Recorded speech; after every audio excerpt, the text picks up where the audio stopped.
So I want to thank you for making this turkey for us. This is all about you because I had Thanksgiving with you one year and I see you making the turkey. It was so delicious. But I love how you did it the night before. Actually, you did almost 70% of the work the day before. Yeah. So we have Thanksgiving on Thursday. So you went shopping and go through the recipe with us, what you did Wednesday. I get a fresh turkey that's not frozen. If you have a frozen turkey, you want to let it thaw out in your refrigerator for about 3 days. You don't want any ice or you don't want it frozen when you're cooking it. So we get the turkey, you take it out of the bag, you take out the giblets, whatever's inside of it, and then under cold water you want to rinse the turkey really well. Get all whatever residues left on the turkey or inside the turkey out. Dry it up as much as I can, and I pat dry it with paper towels. From there, I put it back in the rack, or it's in the rack, I put it in the refrigerator for a few hours, 2 to 3 hours, so it really dries out. After I do that, the dressing, I take half a cup butter, leave it out of the refrigerator, let it on, get room temperature. I take 5 cloves of garlic, I mince it, I want it really small pieces, and I take a tablespoon of salt, pour that on the butter and garlic. I take onion powder. 1 teaspoon of the onion powder is good. Put 1 teaspoon of black pepper, 1 teaspoon rosemary leaves, 1 teaspoon sage. I mix that all together. I want the butter and all the spices mixed up really well. When that's mixed up really well, I take the turkey out of the refrigerator and I peel back the skin so I can get underneath the skin with the butter mixture. I coat the turkey with that. I coat a little bit of the inside of the turkey with the mixture, and then the rest, I coat the whole outside of the turkey. The legs, the wings, the breast. I try to get as much of it coated with the mixture as I can. After I do that, I let it sit out for a little bit. I take 1 onion, 1 lemon, and 2 stalks of celery. I chop the celery into quarters. I chop the onion and the lemon into quarters, and I stuff that. This just gives the inside more flavor, more juices that'll pour it on the bottom of the pan. Now, I use wine also, just the white wine. Okay. 32 ounces of chicken broth, pour it on the bottom of the pan. So once the turkey's stuffed and all the liquid's poured on the bottom of the pan, I cover it with a tint of aluminum foil. Make sure the foil is covering the edges of the pan completely. There's no air getting out or seeping out. I put it in the refrigerator for 1 hour. After 1 hour, I take it back out and leave it out in room temperature for 3 hours. After 3 hours, I put the oven on at 180 degrees. So at 12 o'clock at night, midnight, I stuff the turkey in the oven, close the oven, and let it cook. And you cook that for 12 hours? 12 hours. At 12 o'clock at night, the oven's at 180 degrees. I put the turkey in the oven at midnight for 12 hours. At 12 in the afternoon, I turn the thermostat up to 200 degrees, let it cook for another hour. After it cooks for an hour, I take the aluminum foil off, turn the temperature up to 450 degrees, and let it cook for another 45 minutes, just so the skin browns. We are ready to make the stuffing for the turkey, and the stuffing is going to be a little different. It's not the traditional stuffing, so I'm not going to use any bread. I'm not going to use any meat. Usually people use bacon, or they use turkey, or they use sausage. What I'm going to use is going to be onions, celery, lots of mushrooms, a red pepper, some kale, and some diced sweet potatoes. We have 2 medium sweet potatoes. What I'm going to do, I'm going to wash them. I'm going to peel the sweet potatoes. Then I'm going to cut it. We are putting 3 tablespoons of olive oil. 1, 2, 3. We are putting 1 teaspoon of sea salt. Now we're gonna mix it and we're gonna put in the air fryer. I wanna get a nice crispy into the potatoes. So we are putting the sweet potatoes in the air fryer. So let's make it 400. 20 minutes.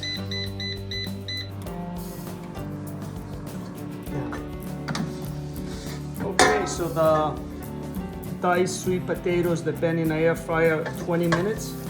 Some of them, they look good, but I want to give them a little more color.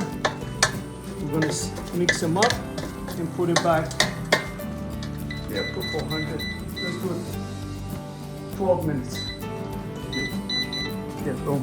So we have the fry pan getting hot in a medium heat. What we're gonna do, we're gonna put 3 tablespoons of olive oil. The first thing we're gonna do is slice the onion and put in the fry pan. So we have the onions working. The celery, always try to wash it in the end because that's where the sand is. You want to have the celery diced small.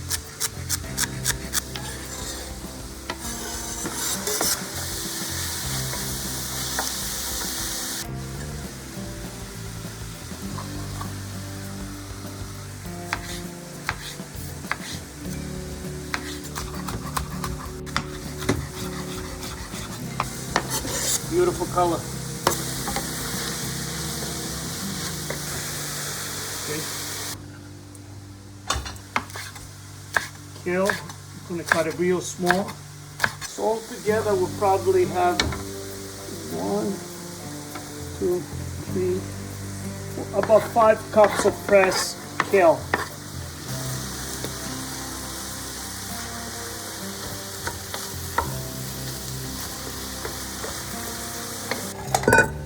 So what we're doing with the mushrooms, I have a wet towel.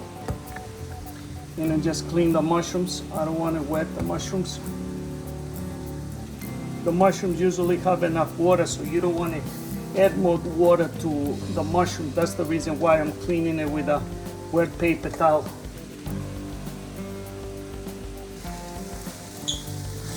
The vegetables are looking good.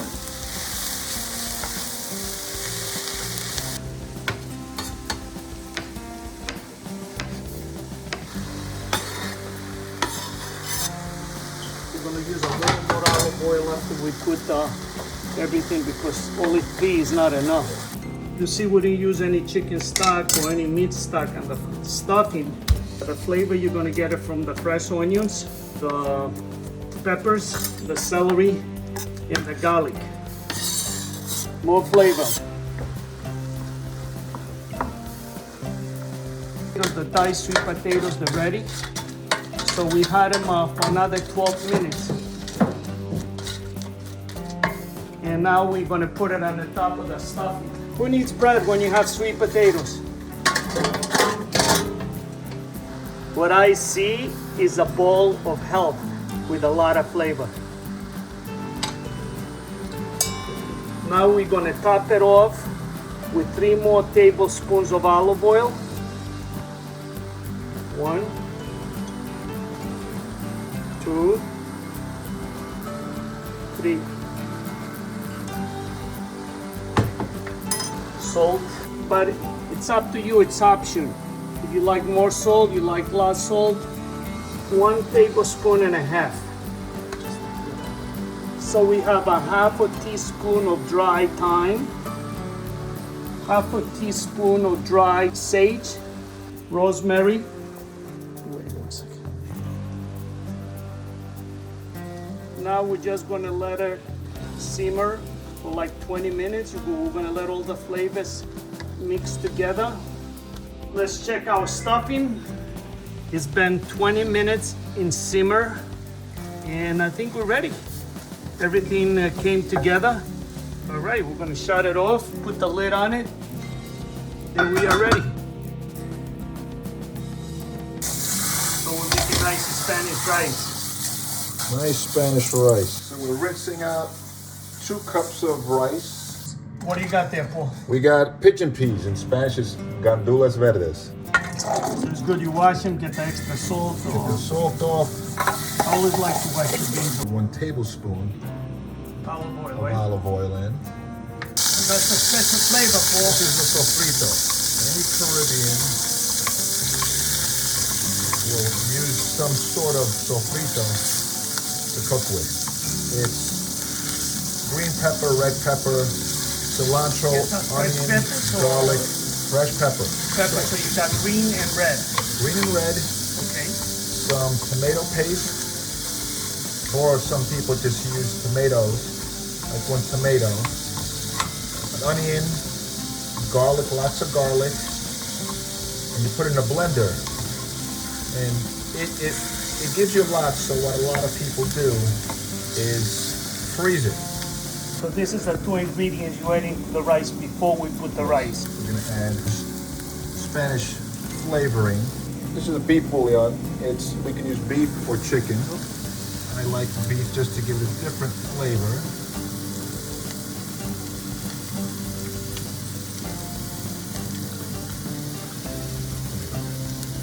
So 2 tablespoons of tomato paste. You want it over low heat. You don't want it to burn. Yeah, that's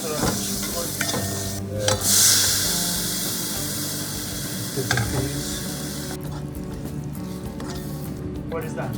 We got oregano. Oregano, 1 teaspoon. 1 teaspoon oregano. Okay. And 2 bay leaves. A staple in anyone's kitchen.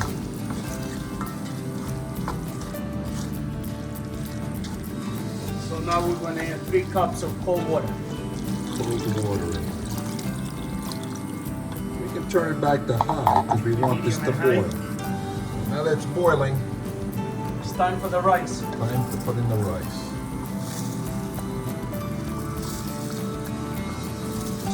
And all the flavors mixed together. So how long we're going to keep the heat? We're going to keep it high until it boils. Once it starts to boil, we're going to put it under low, cover it, and put it under low heat for 20 to 25 minutes until all the water evaporates. Oh, nice. Starting to boil. Give it one last stir. Mix in all the flavors. So good. So it's been how long now In for? 20 minutes. 20 minutes. The water is almost completely evaporated. So I'm just going to toss it around a little bit. I'm going to leave it cook for another 5 minutes. 5 minutes with the fire on. With the low flame, and then I'll let it sit. Shutting off the flame for the rice. Wow, it smells delicious. The rice is done. I'm just going to leave the cover on so it'll steam up. It should be done. You know, after all the cooking, this is the best part. You know what's so funny? You couldn't wait to start eating because you just started digging them before we started shooting. Yeah, it's like How is it? it's so good, Paul. It's like the turkey's so soft. The stuffing, no bread and stuffing. And again, traditionally you put the stuffing, bread and stuffing. But that's the reason that I wanted to put sweet potatoes in a stuffing. You know, and you see, it holds the stuffing together. Yes, it definitely does. And we have your rice here. How do you like the rice? Delicious. So much flavor. Lots of flavor. It just adds to the whole meal. I like mixing it together with the stuffing. Yeah, I'm doing the same thing right now. Great flavors. Again, to me, this is a fantastic meal. I can't wait till Thanksgiving, so I'm gonna make my kids this same exact meal. Well, thank you so much. Thank you, pal. Subscribe to my YouTube channel to find delicious recipes. My recipes, you're not going to find any white flour, sugar, or bad fats.